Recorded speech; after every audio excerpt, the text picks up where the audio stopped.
Hello guys, welcome to my YouTube channel. আজকের ভিডিওতে আমাকে জানাবো মাত্র 650 টাকায় রান্নার গ্যাসের সিলিন্ডার পাওয়া যাচ্ছে। তো চলুন বন্ধুরা, এই সিলিন্ডার কীভাবে পাবেন আপনারা আজকের ভিডিওতে আমাদেরকে জানিয়ে দিচ্ছি। মাত্র 650 টাকায় রান্নার গ্যাস সিলিন্ডার। উজ্জ্বলা যোজনায় গ্রাহকরা শুধু নয়, এবার আপনিও এই দামেই পাবেন রান্নার গ্যাস সিলিন্ডার। বিষয়টি জেনে খুশি হবে না এমন মানুষ পাওয়া মুশকিল।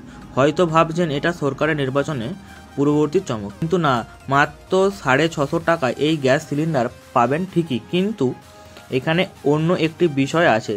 আসুন আজকে প্রতিবেদন থেকে জেনে নিই কীভাবে আপনারা 650 টাকায় বাড়িতে রান্নার গ্যাস সিলিন্ডার পাবেন।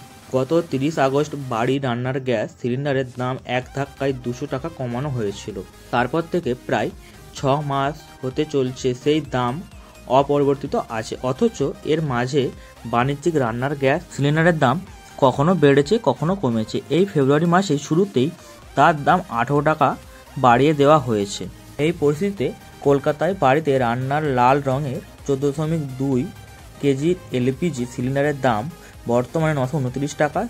সেখানে প্রায় 650 টাকা রান্নার গ্যাস সিলিন্ডার পাওয়া বিষয়টি অনেকটা হাতে চাঁদ পাওয়ার সমান, কিন্তু এক্ষেত্রে মাত্র দাম কমায় পাশাপাশি সিলিন্ডার থাকা গ্যাসের পরিমাণও কমে গিয়েছে। ব্যাপারটা কি? আগেই আপনাদের জানিয়েছিলাম, কেন্দ্রীয় সরকারের নীতি মেনে রাষ্ট্রায়ত্ত তেল কোম্পানিগুলো এবার অনেক বেশি নিরাপত্তা কম্পোজিট এলপিজি সিলিন্ডার বাজারে আনতে চলেছে। প্লাস্টিক বডি দিয়ে তৈরি হালকা সেই কম্পোজিট গ্যাস সিলিন্ডার এখন কলকাতা মার্কেটে চলে এসেছে। এগুলিতে আপাতত 10 কেজি করে গ্যাস থাকছে, যা চলতি লোহা সিলিন্ডারে থাকা গ্যাসের থেকে বেশ কিছুটা কম।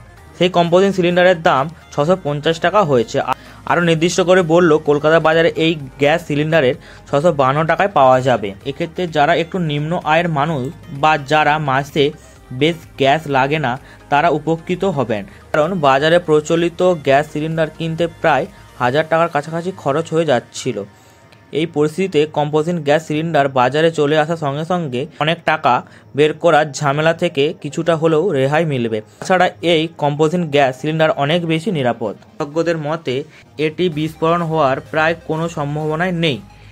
এর বডি প্লাস্টিক বা ফাইবার জাতীয় জিনিস দিয়ে তৈরি হওয়ায় তবু যদি কখনো বিস্ফোরণ হয়, ক্ষয়ক্ষতির মাত্রা লোহা সিলিন্ডারের থেকে অনেকটাই কম হবে। তাছাড়া কম্পোজিট সিলিন্ডারের বাইরে থেকে আপনি বুঝতে পারবেন কতটা গ্যাস খরচ হয়েছে এবং এখনও কতটা বাকি রয়েছে। বন্ধুরা, এই ছিল আজকের আমার ভিডিও। আমার ভিডিও যদি ভালো লেগে থাকে চ্যানেলটিকে অবশ্যই সাবস্ক্রাইব করে দেবেন।